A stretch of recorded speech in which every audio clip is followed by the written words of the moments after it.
ఇట్లాంటి చిన్న చిన్న ప్రాక్టికల్ సమస్యలు ఉన్నాయి. ఇవన్నీ కూడా వాళ్ళకి అవగాహన కల్పించాలి. ఊర్లో నాయకులు ప్రజాప్రతినిధులు చెప్తాడు నీకు ఇల్లు శాంక్షన్ అయిందని. శాంక్షన్ అవుతుంది కదా ఎట్లా వస్తుంది కదా అని వాడు పునాదులు ఒప్పుకుంటాడు, పిల్లర్లు వేసుకుంటాడు 4.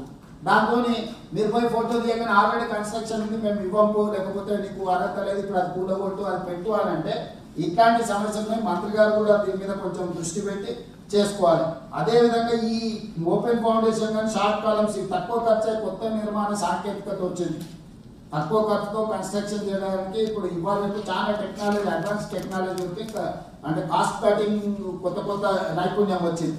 అందుకోసమని వాటిని బేస్మెంట్ స్థాయి వరకు పిల్లర్లు ఎట్లా పిల్లర్ రూఫింగ్ తక్కువ ఖర్చు వీటి అన్నిటి కూడా కొత్త సాంకేతికత ఏదైనా వచ్చిందో దాన్ని బెనిఫిషియర్స్కు ఒక అవగాహన సదస్సు పెట్టి లేదా మీరు ఊర్లలోకి రెవెన్యూ సదస్సులా లేదు అక్కడ ఈ పాయింట్ని కూడా ప్రజలకు వివరించండి. ఎందుకంటే లేదు సాంప్రదాయబద్ధమైన చాలా పాతకాలపు ఇది చేసుకుంటే వాళ్ళకి అన్నిటికీ నష్టం ఉంది, కష్టం ఉంది. కాబట్టి కొత్తగా వచ్చిన టెక్నాలజీని మీరు కొంత అడాప్ట్ చేసుకొని ఆ ఇళ్ళ దాంట్లో కూడా మీరు క్లియర్గా ఇచ్చేయండి. అదేవిధంగా మండల కేంద్రంలో మీరు మోడల్ హౌస్లు కట్టారు, మీరు ఖచ్చితంగా లబ్ధిదారులకు విజిట్ పెట్టించేసి వాళ్ళని ఇచ్చేయండి. ఇక్కడ ఇట్లున్నది ఇక్కడ కట్టుకొని వచ్చి చూస్తే సీయింగ్ ఈజ్ బిలీఫ్.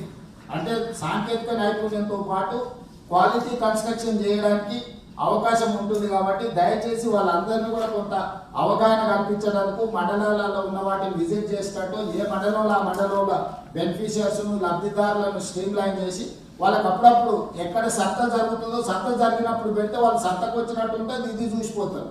మీరు సంతలో కూడా ఫ్లెక్సీలు పెట్టడము, అవగాహన కల్పించడము, లేకపోతే మైక్లో అనౌన్స్మెంట్ చేయడము, ఇట్లాంటి చిన్న చిన్న కొంత అవగాహన కల్పించండి. అక్కడక్కడ ఊర్లలో ఎవరైనా అంటే ఉత్సాహంగాల్లో వాళ్ళు ఉంటే ప్రోత్సహించండి, టామ్ వేయించండి, డబ్బు కొట్టించి వాళ్ళ దగ్గర మోడల్ అవుతుంది చూడండి.